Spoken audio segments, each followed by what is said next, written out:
Hello students, अब हम लोग पहले इस चैप्टर के रिवीजन में पहला पार्ट हम लोग कंप्लीट कर चुके हैं। वहां तक हमने डिस्कस किया था स्टूडेंट्स, कहां तक, इलेक्ट्रिक डाइपोल तक। तो इलेक्ट्रिक डाइपोल का एक शॉर्ट व्यू ओवरव्यू और लेंगे आज हम लोग, फिर हम लोग स्टार्टिंग करेंगे आगे का पोर्शन। तो स्टूडेंट्स हमने पढ़ा था electric dipole.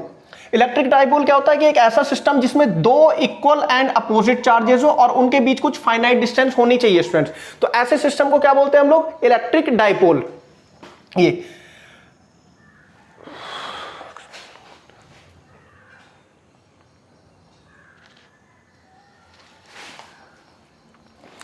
Hello students, I hardly welcomes you in alpha prime classes. Students अभी तक फर्स्ट चैप्टर के रिवीजन में हमने इलेक्ट्रिक डाइपोल तक कंप्लीट कर लिया है।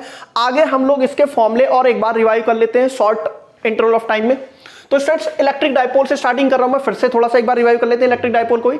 इलेक्ट्रिक डाइपोल क्या होता है, मैंने बताया था स्टूडेंट्स, एक ऐसा सिस्टम जिसमें two equal and opposite charges हो और उनके बीच कुछ फाइनाइट डिस्टेंस होनी चाहिए। कि अगर हमारे पास दो चार्जेस है और उनके बीच कुछ फाइनाइट डिस्टेंस होती है तो उसे हम लोग क्या बोलते हैं स्टूडेंट्स, इलेक्ट्रिक डाइपोल। ये डिस्टेंस जो लेते हैं हम लोग सेंटर से लेते हैं, जितनी डिस्टेंस पॉजिटिव चार्ज की होगी उतनी डिस्टेंस नेगेटिव चार्ज की होगी। तो एल डिस्टेंस अगर ये है, एल डिस्टेंस ये है, तो ये कितनी हो जाएगी 12। हम लोग आर से भी ले लेते हैं, ए से भी ले सकते हैं, वो डिपेंड करेगा स्टूडेंट्स आप कैसे ले रहे हो। कुछ बुक्स में आर से होता है और कुछ बुक्स में होता है ए से। नेक्स्ट हम लोग देखेंगे एप्लीकेशंस क्या है इसकी। हाँ, इसका इंपैक्ट देख लेते हैं। हमें पता है पॉजिटिव चार्ज नेगेटिव को अपनी साइड को खींच रहा होगा, नेगेटिव पॉजिटिव को खींच रहा होगा, तो एक इंपैक्ट चल रहा होगा इनमें, खींचा था नहीं रस्सा कसी। और उस बेसिकली पुलिंग का जो इफेक्ट होता है उसे हम लोग बोलते हैं स्टूडेंट्स इलेक्ट्रिक डाइपोल मोमेंट। और ये होता है तुम्हारा पी से रिप्रेजेंट करते हैं, कोई भी चार्ज उठा लो मल्टीप्लाई कर दो डाइपोल लेंथ से, ये हो जाएगा मेरा basically electric dipole moment 2ql students. अब हाँ, और डायरेक्शन देखेंगे तो डायरेक्शन जो होती है इलेक्ट्रिक डाइपोल मूवमेंट की वो नेगेटिव से पॉजिटिव की साइड को होगी, नेगेटिव से पॉजिटिव की साइड को हमें पता लाइफ में वैसे भी नेगेटिव चीजें ज्यादा एडवर्स इफेक्ट डालती है, तो नेगेटिव ज्यादा पावरफुल होगा, तो डायरेक्शन जो होगी नेगेटिव से पॉजिटिव साइड को होगी स्टूडेंट्स। नेक्स्ट इसकी एप्लीकेशन है, 3 एप्लीकेशन है। सीबीएसई में और आईएससी में हमारे पास 2 एप्लीकेशन है, बट एक एप्लीकेशन थर्ड वन जो ओनली फॉर्मूला याद रख लेना, वो न्यूमेरिकल वगैरह में हम लोग यूज कर लेते हैं। सबसे पहले आएगा students electric field on axial line. तो मैंने बताया था एक्सियल लाइन कौन सी लाइन होती है। सपोज अगर ये मेरा डाइपोल है, ये पॉजिटिव चार्ज है और ये मेरा नेगेटिव चार्ज है, तो एक्सियल लाइन स्टूडेंट्स वो लाइन होती है जो किसी डाइपोल के दोनों चार्जेस से पास करे, इस चार्ज से भी इस चार्ज से भी। तो ऐसी कौन सी लाइन होगी, एक ही लाइन होगी ये। तो इसे स्टूडेंट्स हम लोग क्या बोलेंगे, axial line.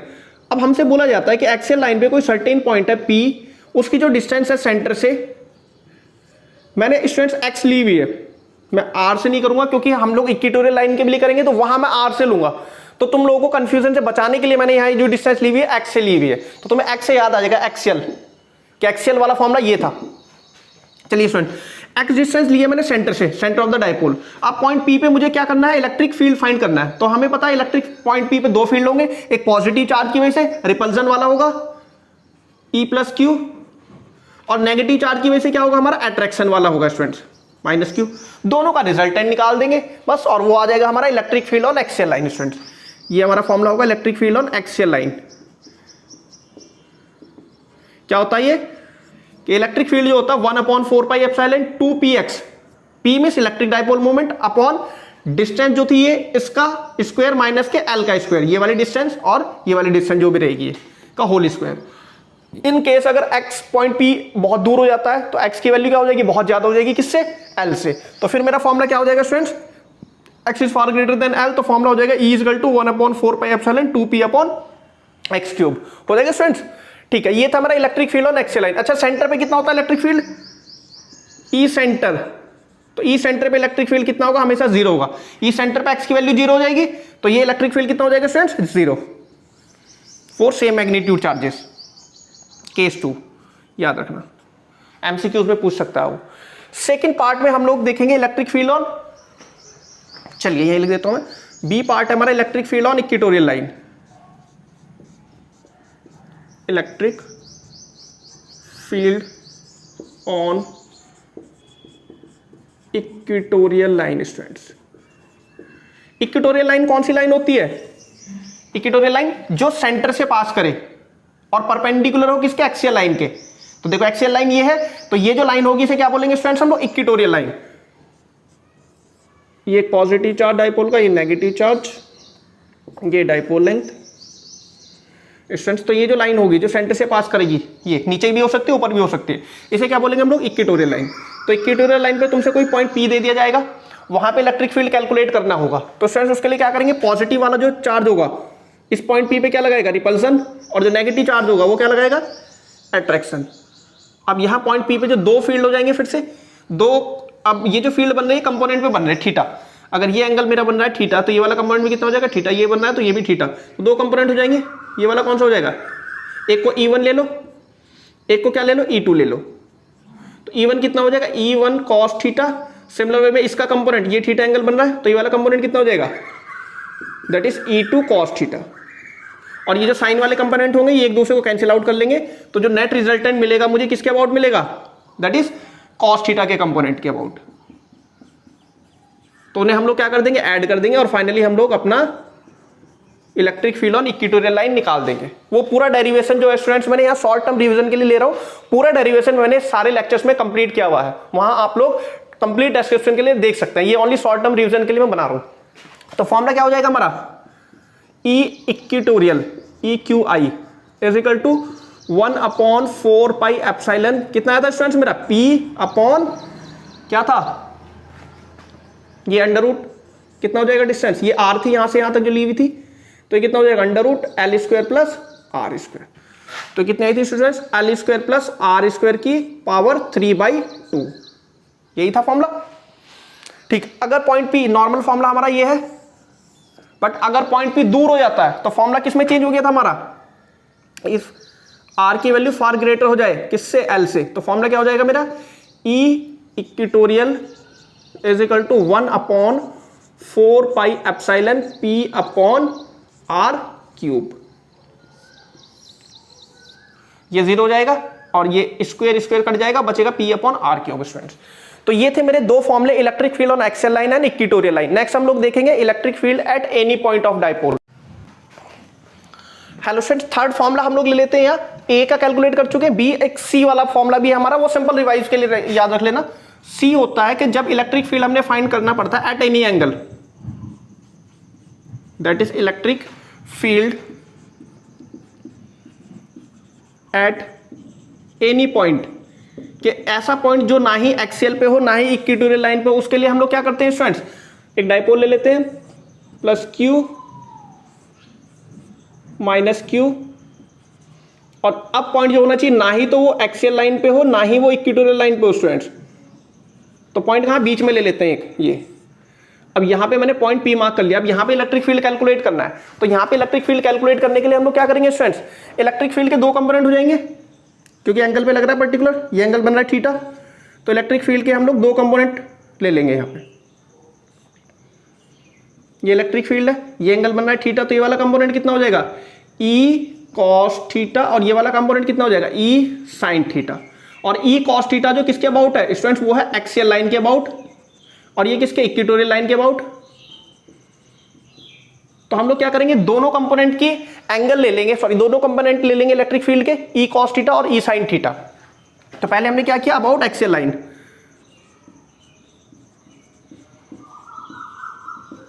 About axial line, axial line के अबाउट इलेक्ट्रिक फील्ड कितना आया था मेरा, कितना आया था, ये वाला केस लेंगे इसमें स्टूडेंट्स हम, E किसका कंपोनेंट है, cos थीटा का, तो कितना हो जाएगा 1/4 pi epsilon 2P cos theta upon R cube. Distance जो लेंगे हम लोग यहाँ R लेंगे ये, तो कितना हो जाएगा ये E cos थीटा, तो इसकी वैल्यू कितनी है मेरी 1/4 pi epsilon 2P cos theta upon कितना हो जाएगा स्टूडेंट, नीचे कितना आया था R cube. Similarly electric field on equatorial line के अबाउट कितना आ जाएगा 1/4 pi epsilon P sin theta upon R cube. देखो स्टूडेंट्स ये वाला केस ले लेंगे ये। अब क्या करेंगे, हमें पता है नेट मैग्नीट्यूड अगर हमने फाइंड करना है तो वो किसके बराबर होगा, E square equal to E axial के about K square plus E equatorial के अबाउट, ये हो जाएगा स्टूडेंट। बस निकाल देते हैं वैल्यू। मैं डायरेक्ट फॉर्मूला लिख रहा हूँ, कंप्लीट डिस्क्रिप्शन के लिए नोट्स के थ्रू आप जा सकते हैं लास्ट जो लेक्चर्स हमारे। तो इलेक्ट्रिक फील्ड जो आ जाएगा वो कितना आएगा, 1/4 pi epsilon P upon R cube under root में बचेगा 3 cos स्क्वायर थीटा प्लस 1। इस फॉर्मूले से स्टूडेंट्स हम लोग दोनों निकाल सकते हैं। थीटा की वैल्यू अगर मैं रखता हूं 0, देखो अगर एक्सियल लाइन पे निकालोगे इसी फॉर्मूले से तो थीटा की वैल्यू कितनी हो जाएगी 0, और जब 0 हो जाएगी तो फॉर्मूला हमारा ये बन जाएगा, और जब 90 हो जाएगी उस टाइम ये फॉर्मूला हम लोग ड्राइव कर सकते हैं। इसी फॉर्मूले से हम ये दोनों भी ड्राइव कर सकते हैं स्टूडेंट्स। तो ये तो था मेरा इलेक्ट्रिक डाइपोल का कॉन्सेप्ट और उसकी एप्लीकेशंस। 2 एप्लीकेशन स्टूडेंट्स हर बार आती है बोर्ड में, या तो एक्सियल लाइन पे पूछता है वो, या इक्वेटोरियल लाइन पे पूछता है। ये बस हम लोग न्यूमेरिकली के पॉइंट ऑफ व्यू से हम लोग ये फॉर्मूला याद कर लेते हैं। नेक्स्ट मैं मूव कर रहा हूं अपना एक टॉपिक जो हालांकि हम लोग पहले भी रिवाइव कर चुके हैं, लेकिन फिर भी इस चैप्टर में भी आता है उसका second part, that is potential energy.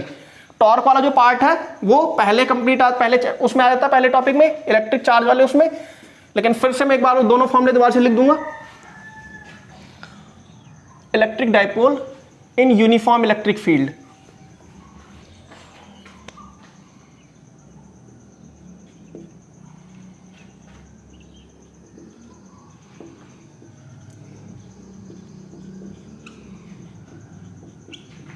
In uniform electric field students. तो 2 फॉर्मूले हैं इसके भी, एक टॉर्क वाला और एक पोटेंशियल एनर्जी वाला। पहले पार्ट में हम लोग क्या कैलकुलेट करते हैं, टॉर्क, कि जब डाइपोल कोई यूनिफॉर्म इलेक्ट्रिक फील्ड में रखा होता है तो उस पर क्या लगते हैं, basically 2 forces, equal and opposite forces, वो क्या करते हैं, डाइपोल को घुमाने की कोशिश करते हैं, और उसका जो रिजल्टेंट होता है वो टॉ इज इक्वल टू कितना होता है, PE sin थीटा स्टूडेंट्स। ये हो गया। सेकेंड पार्ट में हम लोग कैलकुलेट करेंगे स्टूडेंट्स पोटेंशियल एनर्जी इस डाइपोल की, कि already dipole uniform electric field में रखा हुआ है और उसे हमने कुछ सर्टेन एंगल पे घुमा दिया, तो जितना भी हम लोग वर्क डन करेंगे घुमाने में वो स्टोर हो जाएगा in the form of potential energy. You से रिप्रेजेंट करते हैं, यू इक्वल टू हो जाएगा माइनस के PE cos थीटा। ये फॉर्मूला स्टूडेंट्स हमारा पोटेंशियल एनर्जी का। अब यहां तक हम लोग अपना सेकंड जो टॉपिक है इस चैप्टर का इलेक्ट्रिक फील्ड कंप्लीट कर चुके हैं। नेक्स्ट हम लोग मूव करेंगे थर्ड टॉपिक पे, that is students Gauss theorem.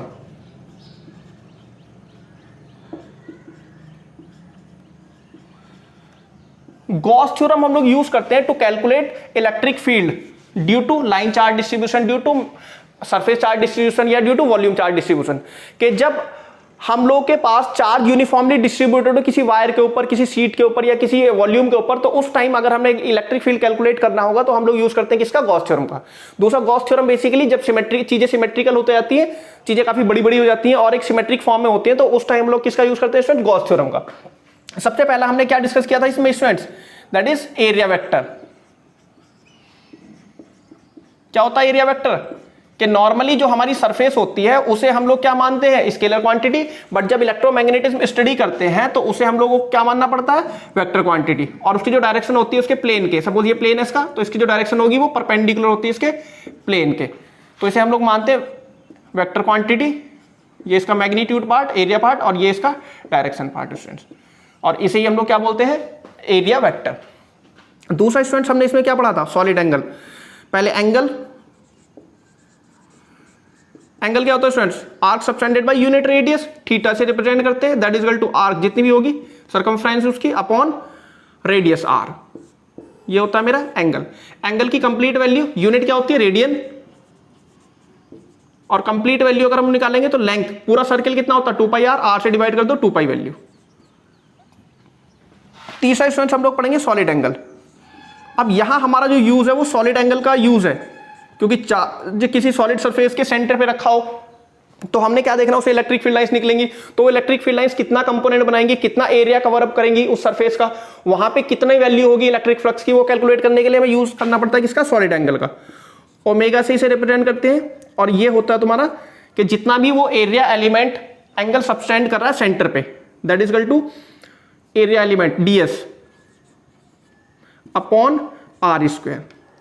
ये फॉर्मूला हो जाएगा हमारा, या डीए ले सकते हैं या सिंपल ए ले सकते हैं।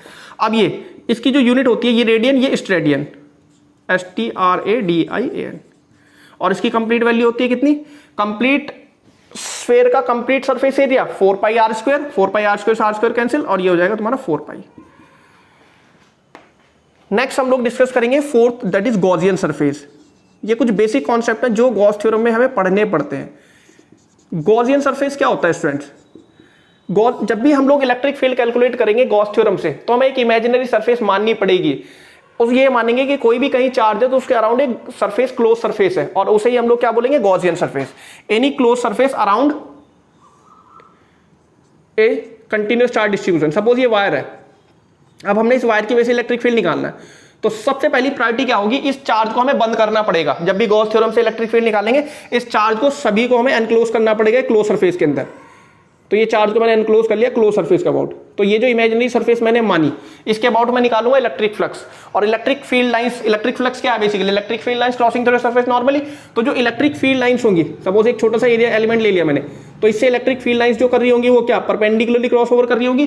तो यही जो इमेजिनरी सरफेस है around a continuous charge distribution through which electric field lines crosses perpendicular to Gaussian surface, perpendicular to the plane of Gaussian surface, that surface is known as Gaussian surface students। ये concept हम लोग use करेंगे Gauss theorem में। Last है हमारा fifth one, electric flux.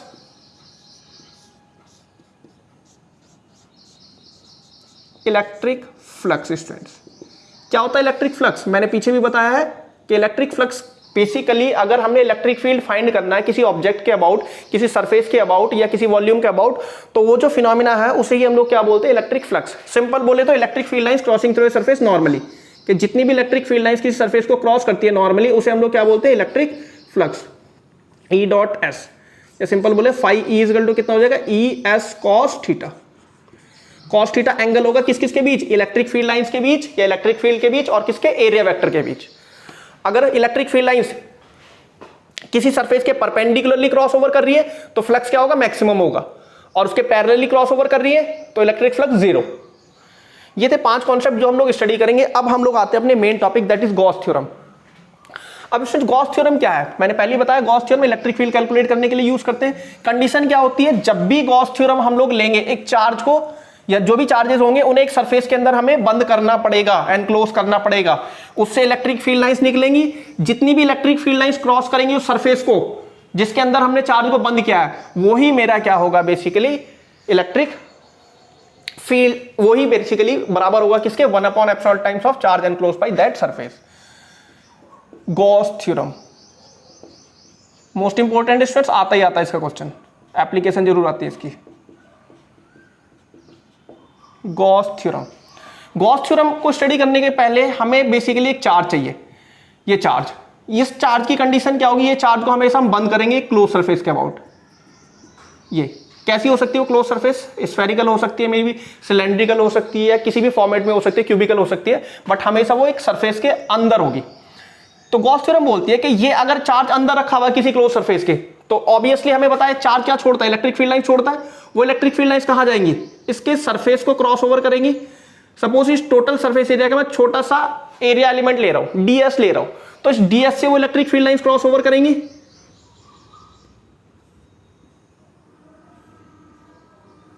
ये करेंगे students. अब जब ये से electric field lines cross over करेंगी, ये क्या है? बेसिकली एक छोटा सा एरिया एलिमेंट डीएस, तो क्या वो इलेक्ट्रिक फ्लक्स नहीं होगा? यहां पे होगा। और ये जो इलेक्ट्रिक फ्लक्स होगा, net electric flux, that is phi E को मैं क्या लिख सकता हूं स्टूडेंट्स? ई डॉट डीएस लिख सकता हूं, क्योंकि मैंने छोटा कंपोनेंट लिया है। इसे इंटीग्रेट करके पूरी सरफेस एरिया आ जाएगी इसकी। तो ये किसके बराबर होगी? उन्होंने बोला ये हमेशा इक्वल होगी reciprocal of permittivity multiplied by charge enclosed bye that surface. It states that the total electric flux around any closed surface enclosing a charge is always equal to 1/ε times of charge enclosed by that surface students। ये है मेरा Gauss statement या Gauss theorem या Gauss law. Next काम किया इसका proof देख लो। Proof में हमने क्या किया था? एक चार्ज ले लिया था, सपोज ये चार्ज ले लिया, इसके अबाउट एक क्लोज सरफेस ले ली हमने, स्फेरिकल ले ली सपोज, इसका जो रेडियस था वो कितना था? r था। अब हमें पता है यहां पे बेसिकली हमने क्या लेना है? इलेक्ट्रिक फ्लक्स लेना है।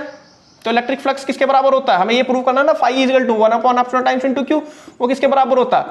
E डॉट ds के, है ना स्टूडेंट्स। अब यहां पे इलेक्ट्रिक फील्ड निकाल लेते हैं पहले, ड्यू टू चार्ज की वजह से। तो हमें पता है इलेक्ट्रिक फील्ड कितना होता है? एज इलेक्ट्रिक फील्ड कितना होता है due to point charge 1/4 pi epsilon Q upon R square होगा ना स्टूडेंट्स, इनटू डीएस। अब हमें पता है इलेक्ट्रिक फील्ड तो कांस्टेंट होगा थ्रू आउट द सरफेस, क्योंकि डिस्टेंस क्या सेम है, यहां ले लो यहां ले लो, तो इलेक्ट्रिक फील्ड तो कांस्टेंट होगा, इसे निकाल दो बाहर 1/4 pi epsilon Q upon R square. Integrate किसे करना है अब हमने, डीएस को। अब ये छोटा सा पोर्शन था एरिया का डीएस, टोटल क्या हो जाएगा, टोटल एरिया निकालना होगा तो टोटल क्या हो जाएगा basically total surface area of sphere, वो कितना होता है 4 पाई आर स्क्वायर, तो 1/4 pi epsilon Q upon R square into कितना हो जाएगा students 4 pi R square, that is 5e, ये हो जाएगा ना स्टूडेंट्स। अब देख लो कैंसिल आउट हो रहा है, 4 पाई से 4 पाई कैंसिल, आर स्क्वायर से आर स्क्वायर कैंसिल, बचा कितना मेरा 1/ε0 टाइम्स इंटू क्यू, ये तो मेरा गॉस थ्योरम है ना। ये था स्टूडेंट्स इसका प्रूफ।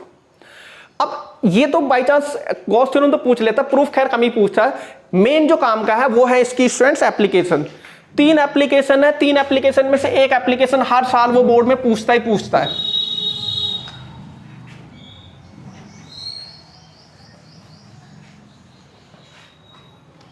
अब पहली एप्लीकेशन है इलेक्ट्रिक फील्ड कैलकुलेट करने के लिए बोलेगा वो, electric field due to long charge wire.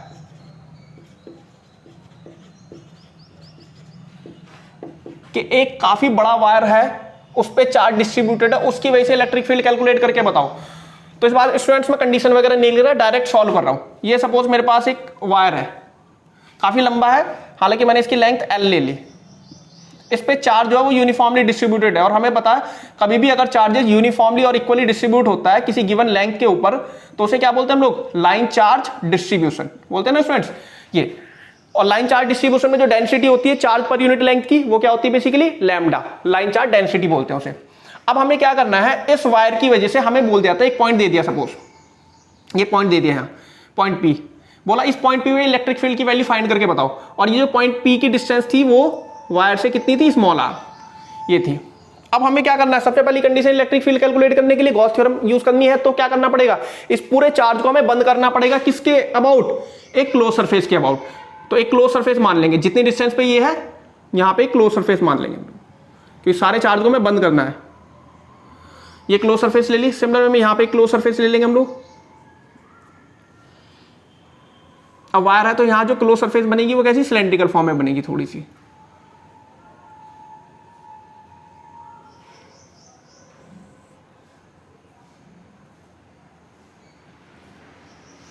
ये स्टूडेंट्स मैंने क्लोज सरफेस मान ली, बट कंडीशन ये क्लोज सरफेस की जो रेडियस लेना है हमने उतना ही लेना है जहां पे इलेक्ट्रिक फील्ड फाइंड करना है वायर की वजह से। ये सपोज जैसे मेरा ये वायर है, अगर हमसे बोला जाता है कि यहां पे इलेक्ट्रिक फील्ड की वैल्यू फाइंड करके बताओ, तो मैं क्या करूंगा, इस पॉइंट के अबाउट गॉसियन सरफेस मान लूंगा, थ्रू आउट द वायर जितना भी है उसे बंद कर दूंगा, वायर को बंद कर दूंगा किसमें, गॉसियन सरफेस में एक टाइप का। तो ये बन गई मेरी Gaussian surface, cylindrical Gaussian surface. अब जो लेंथ थी वायर की वो कितनी थी, L थी, ये अंदर हो गई किसके, चार्ज जो आ गया सारा का सारा सरफेस के अबाउट आ गया, अंदर आ गया, और इस सरफेस को क्या बोलते हैं हम लोग स्टूडेंट्स, गॉसियन सरफेस।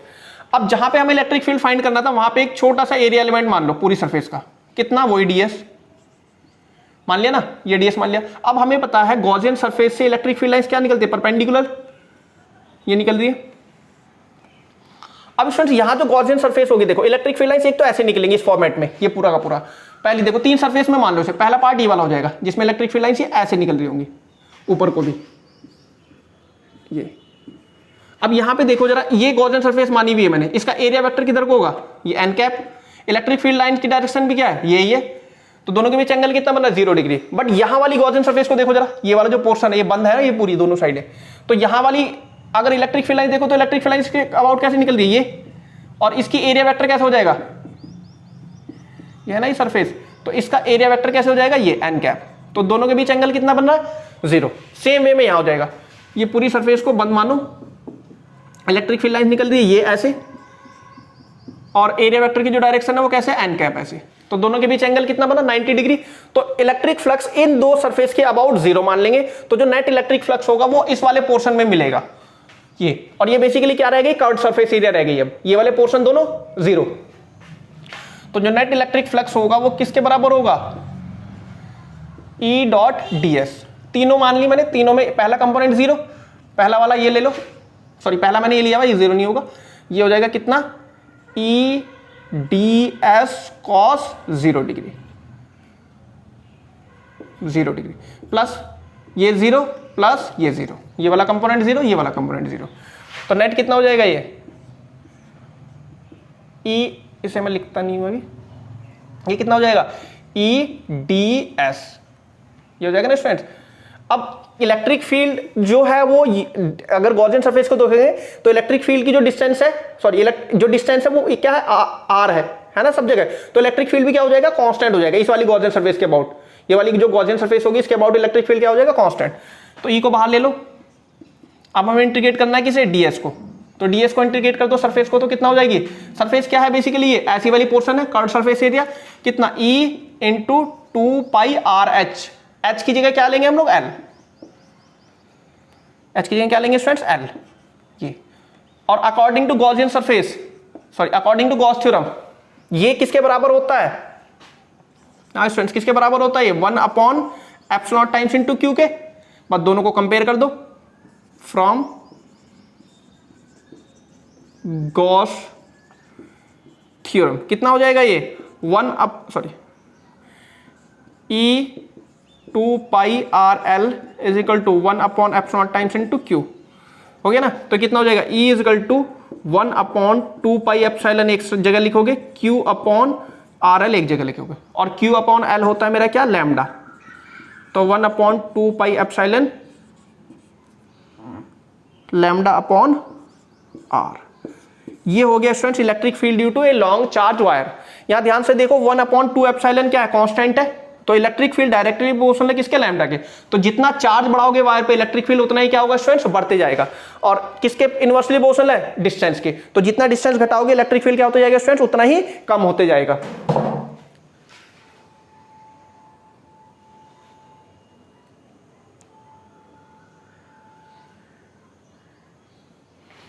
सेकेंड हम लोग देख लेते हैं स्टूडेंट्स, ये फर्स्ट एप्लीकेशन हमने कवर अप कर ली, फॉर्मूला नोट डाउन कर लो। सेकेंड हम लोग देखेंगे electric field due to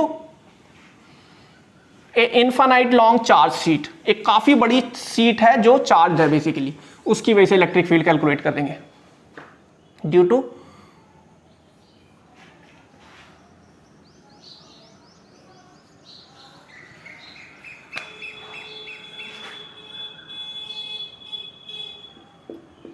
infinite long charged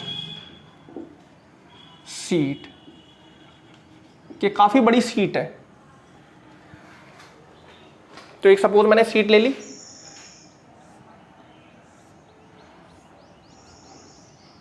अब इस पे चार्ज है वो इक्वली और यूनिफॉर्मली डिस्ट्रीब्यूटेड है, तो चार्ज जब इक्वली और यूनिफॉर्मली डिस्ट्रीब्यूट होता है किसी सरफेस के अबाउट, तो उसे हम लोग स्टूडेंट्स क्या बोलते हैं, उसे बोलते हैं हम लोग क्या बोलते हैं, सरफेस चार्ज डिस्ट्रीब्यूशन। और जितना भी सरफेस चार्ज डिस्ट्रीब्यूशन होता है उसे नापते हैं किसमें हम लोग, surface charge density, that is charge पर यूनिट एरिया, किससे रिप्रेजेंट करते हैं, सिग्मा से। सिग्मा कितना होता है मेरा, total charge upon total area होता है ना स्टूडेंट्स। अब ये सीट है मेरे पास, इसका एरिया ये जो है एक टाइप का ये सीट है, इस पे हमसे बोला जाता है कि इससे कुछ सर्टेन डिस्टेंस पे एक पॉइंट है, पॉइंट पी, वहां पे जरा इलेक्ट्रिक फील्ड की वैल्यू फाइंड करके बताओ, ये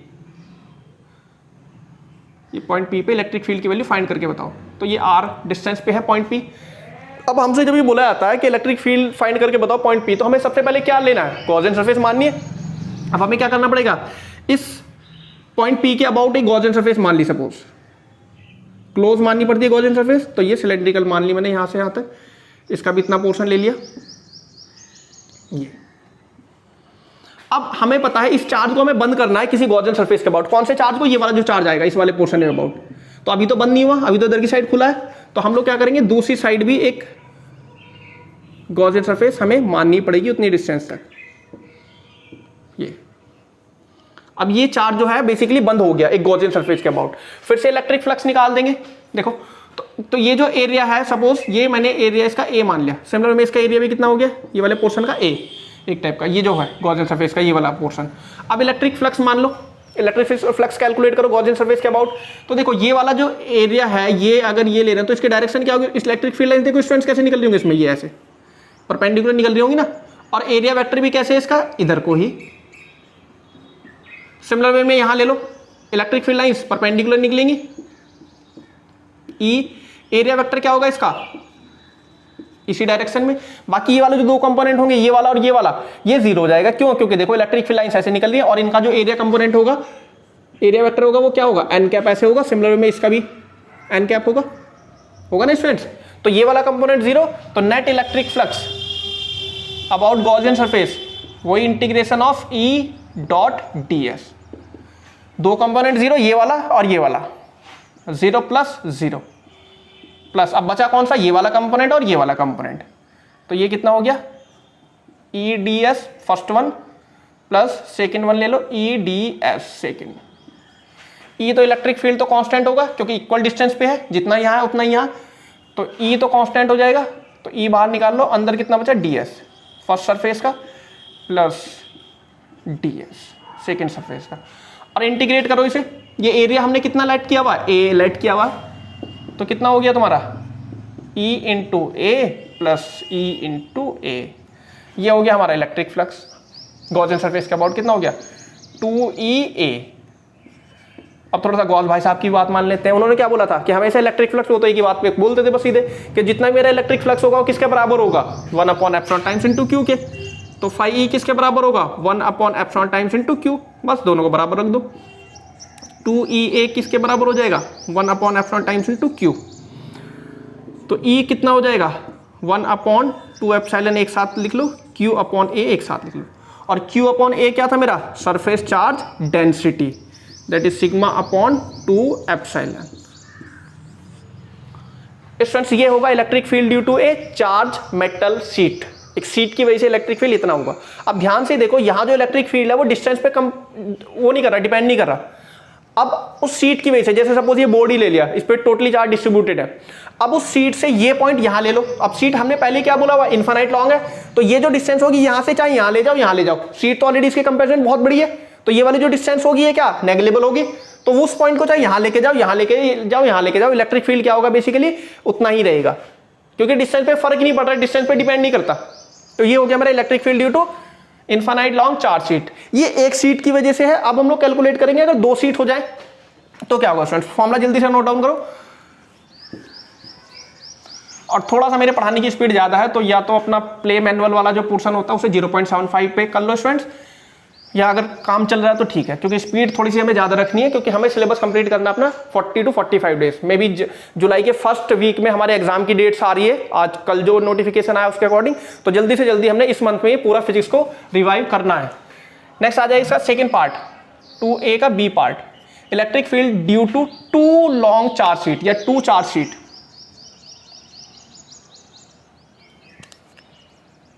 due to two charge sheet, इसमें हम लोग क्या करेंगे, दो सीट ले लेंगे, ये ले लिया इसमें,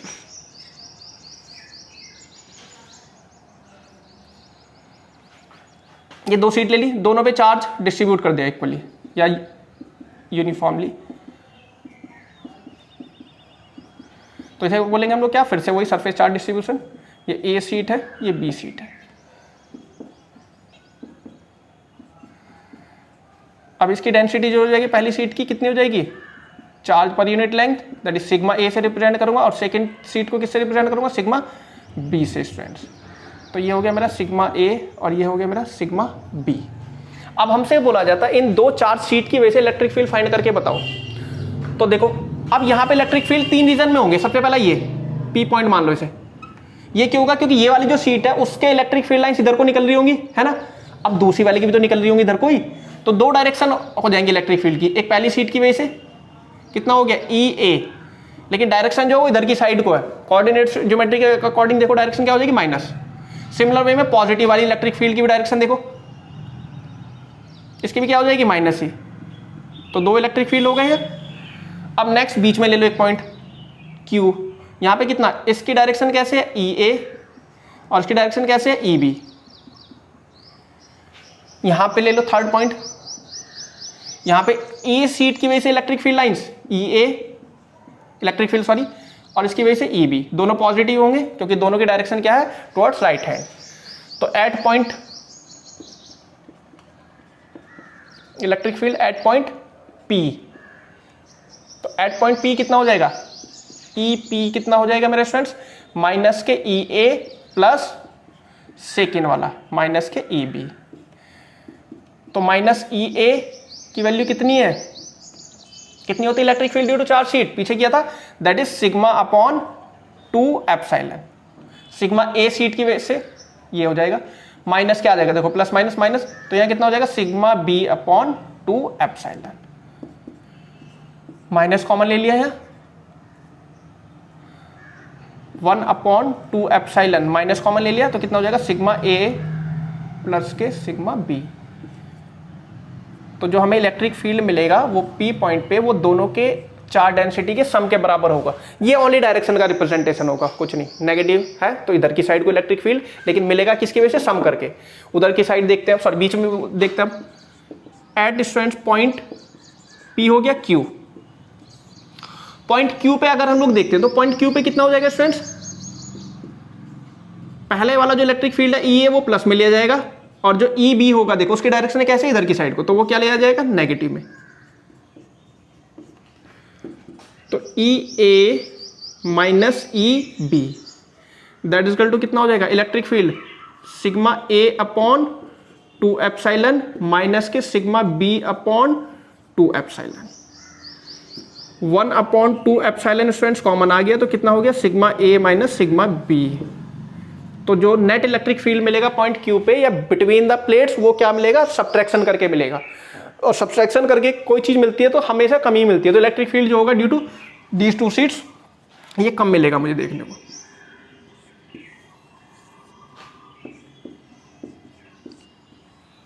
अब थर्ड पॉइंट बचा स्टूडेंट्स मेरा, एट पॉइंट आर भी सेम वे में कैलकुलेट कर लेंगे, बट यहां दोनों जो डायरेक्शन रहेंगे वो क्या है, प्लस है, तो ई ए प्लस की प्लस ई बी प्लस की that is equal to 1 upon 2 epsilon plus 1 upon 2 epsilon sigma A sigma B.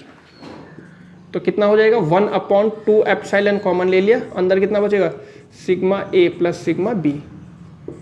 फिर से इन दोनों जगह पे इलेक्ट्रिक फील्ड में क्या मिलेगा, ज़्यादा मिलेगा क्योंकि समीशन ऐड करके आ रहे, तो सिंपल दो जगह पे इलेक्ट्रिक फील्ड जो होगा इन चार्ज शीट की वजह से वो क्या होगा पॉजिटिव होगा और बीच में नेगेटिव होगा। और यही आगे जाके मेरे कैपेसिटर का बिल्डिंग ब्लॉक बनता है, लेकिन उसमें जो शीट्स लेते हैं ना हम लोग वो दोनों साइड चार्ज नहीं आता उनके, वो एक ही साइड चार्ज होता है। तो यहाँ पे इलेक्ट्रिक फील्ड जीरो, यहाँ पे इलेक्ट्रिक फील्ड जीरो, जो मैक्सिमम इलेक्ट्रिक फील्ड मिलेगा हमें कहाँ मिलेगा बीच में, और एक पे पॉजिटिव चार्ज आता है एक पे नेगेटिव चार्ज। हालांकि जब कैपेसिटर पढ़ाऊंगा तब क्लियर हो जाएगा। अब ये सिंपल ये याद रखो, अगर तुम्हारे पास कोई न्यूमेरिकल आता है तो हम लोग ये 3 जगह इलेक्ट्रिक फील्ड कैलकुलेट करने के लिए बोलो तो ये हम लोग ऐसे ड्राइव कर सकते हैं। तो जल्दी से फॉर्मूला नोट डाउन करो, फिर हम लोग स्विच कर रहे हैं। लास्ट टॉपिक है इस चैप्टर का, that is electric field on charge hollow metal shell. Student please जल्दी से जल्दी रिवाइज करते रहे, जितना ज्यादा आप रिवाइज करेंगे फिजिक्स को उतने ही ज्यादा मार्क्स आएंगे। कल आज ही मैं एनसीईआरटी के क्वेश्चंस भी लेके आऊंगा एक्सरसाइज के, उसके 35 क्वेश्चंस हैं, तो मे बी 2 क्लास में हम लोग या 3 क्लास में उसे डील कर लेंगे 10 क्वेश्चन करके 11। थर्ड एप्लीकेशन है students electric field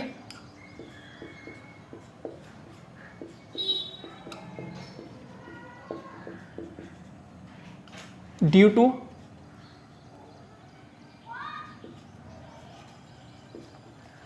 uniformly charged hollow. देखो स्टूडेंट हमारे जो सिलेबस में है वो हॉलो है, बट सॉलिड भी हो सकते हैं, मेटेलिक सेल।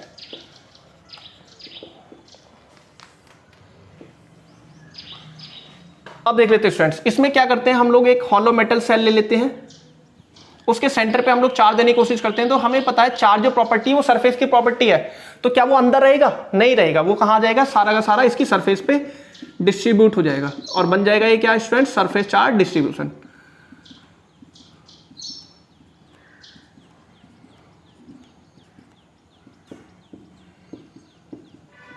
ये अब हमसे बोला जाता है इस चार्ज मेटल सेल जो था ये चार्ज हो गया, चार्ज आ गया ना इस पे। अब इसकी वजह से इलेक्ट्रिक फील्ड की वैल्यू फाइंड करके बताओ जरा। इसका जो रेडियस था तुम्हारा वो लेते हैं हम लोग कैपिटल आर स्टूडेंट्स। ये अब हमसे बोला जाता है इस चार्ज मेटल सेल की वजह से इलेक्ट्रिक फील्ड कैलकुलेट करके बताओ। तो हमें पता है इलेक्ट्रिक फील्ड जहां भी हमने कैलकुलेट करना है वहां गॉसियन सरफेस माननी पड़ेगी। तो सपोज ये पॉइंट दे दिया आउटसाइड द सेल, बाहर की साइड दे दिया, यहां पे सपोज ये पॉइंट पी दे दिया, और इसकी जो डिस्टेंस थी वो सेंटर से वो मैंने ली हुई है कैप एक्स, स्मॉल एक्स, ये जो सेंटर से स्टूडेंट इसकी डिस्टेंस है वो स्मॉल एक्स ली हुई ये। अब हमें पता जहां पे भी हमें इलेक्ट्रिक फील्ड फाइंड करना पड़ता है वहां क्या हमें माननी पड़ेगी, गॉसियन सरफेस। तो यहां मैंने एक गॉसियन सरफेस ये एज्यूम कर ली, ये सर्किल सा लग रहा है लेकिन बेसिकली स्टूडेंट्स ये स्फेरिकल शेप में है। यहां पे एक छोटा सा पोर्शन ले लिया, एरिया एलिमेंट कितना ds, वहां पे इलेक्ट्रिक फील्ड लाइंस निकल रही होंगी इस चार्जेस की वजह से ये स्टूडेंट्स, और इलेक्ट्रिक फील्ड जो होगा वो इलेक्ट्रिक फील्ड लाइंस की डायरेक्शन ये, और एरिया वेक्टर की डायरेक्शन भी क्या होगी स्टूडेंट्स, यही n कैप। तो इलेक्ट्रिक फ्लक्स निकाल देते हैं। सबसे पहले हम लोग गॉसियन सरफेस के अबाउट, तो पहला आएगा इसमें point outside the cell,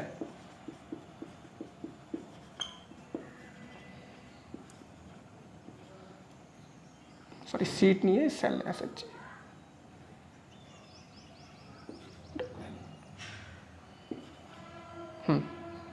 outside the shell. तो गॉसियन सरफेस मानी हुई हमने कितनी डिस्टेंस पे, x डिस्टेंस पे। तो गॉसियन सरफेस पहले इलेक्ट्रिक फ्लक्स निकाल देते हैं, वही कितना होगा E डॉट ds। तो कितना हो जाएगा ये E तो कांस्टेंट है, बाहर आ जाएगा, इंटीग्रेट करेंगे किसे ds को, और ds क्या है बेसिकली मेरा total surface area of sphere का, कितना होगा वो, that is 4 pi r square होता है ना। तो डिस्टेंस जो रेडियस ले रहे हैं वो क्या लिया हमने, x लिया हुआ सेंटर से, तो 4 पाई x स्क्वायर पहला केस ये। फिर गॉस भाई साहब की बात, उन्होंने क्या बोला, उन्होंने तो एक ही बात पढ़ी कि वो तो 1/ε टाइम्स इनटू q के बराबर होगा हमेशा इलेक्ट्रिक फ्लक्स। दोनों को कंपेयर कर दो, E into 4 pi X square is equal to 1/ε times into q हो जाएगा ना। तो E इज इक्वल टू कितना हो जाएगा students, 1/4 pi epsilon q upon X square. ये हो गया students electric field outside the metal shell at distance x, हो गया ना। अब अगर उस पॉइंट को मैं सरफेस पे ले आता हूं, on surface of shell, on surface of shell, ये तो उस टाइम x की वैल्यू किसके बराबर हो जाएगी स्टूडेंट्स, कैपिटल R के बराबर। तो गॉसियन सरफेस कहां माननी पड़ेगी, हम इसके अबाउट, सरफेस के अबाउट ही माननी पड़ेगी। तो कितना हो जाएगा इलेक्ट्रिक फील्ड, बस x को रिप्लेस कर दो किससे, R से, 1/4 pi epsilon q upon r square students. ये हो जाएगी on surface of the shell. और लास्ट हो जाएगी हमारी सी पॉइंट। अब इलेक्ट्रिक फील्ड हमने कैलकुलेट करना है किस पे, इनसाइड द सेल। तो इनसाइड द सेल जब मैंने बताया चार्ज ही नहीं है, तो चार्ज बेसिकली कहां चला गया था, सरफेस पे। तो क्या इलेक्ट्रिक फील्ड होगा, नहीं होगा स्टूडेंट्स। तो एट सेंटर की बात करेंगे, सेंटर पे इलेक्ट्रिक फील्ड ही, सॉरी इलेक्ट्रिक चार्ज ही 0 है, तो इलेक्ट्रिक फील्ड कितना हो जाएगा, 0 एट सेंटर इक्वल टू 0। तो ये था स्टूडेंट्स हमारा फर्स्ट चैप्टर का रिवीजन, जिसमें हमने टोटली डिस्कस किया सारे टॉपिक्स को और सारे फॉर्मूले। अभी आपकी प्रायोरिटी होनी चाहिए स्टूडेंट्स कि क्या करना है, हमने सारे के सारे टॉपिक्स जो हैं इस चैप्टर के और सारे फॉर्मूले जो हैं वो रिवाइव करने हैं, और वो एक पेज निकाल लेना कॉपी का और उस पर सारे फॉर्मूले लिख लेने चैप्टर 1 के। ऐसे ही हम लोग सब चैप्टर्स के लिए एक बार रिविजन करेंगे और सारे के सारे बेसिकली फॉर्मूले हम लोग रिवाइव करेंगे। तो अब प्रायोरिटी हमारी क्या हो गई स्टूडेंट्स, सारे फॉर्मूले हमें लर्न होने चाहिए, और ये सारे फॉर्मूले लर्न होने चाहिए सभी स्टूडेंट्स को, तभी न्यूमेरिकल कर पाओगे फिजिक्स का। तो फिजिक्स के न्यूमेरिकल मैथमेटिक्स वाली तरह नहीं है कि कंडीशन दे दी और सिंपल हमने अप्लाइड करे जा रहे हैं वही फॉर्मूले की, नहीं, यहाँ हर कंडीशन के अकॉर्डिंग फॉर्मूले क्या होंगे, अलग होंगे। तो सबसे पहले हमने क्या करना है, फॉर्मूले रिवाइव करने। बाकी नेक्स्ट क्लास में बताऊंगा हाउ टू सॉल्व न्यूमेरिकल्स, एक टेक्निक है जिससे हम लोग छोटे छोटे स्टेप्स को ध्यान में रखते हुए सारे न्यूमेरिकल के को सॉल्व करने के क्या क्या प्रोसीजर्स होते हैं वो हम लोग डिस्कस करेंगे। Now thank you class, have a nice day.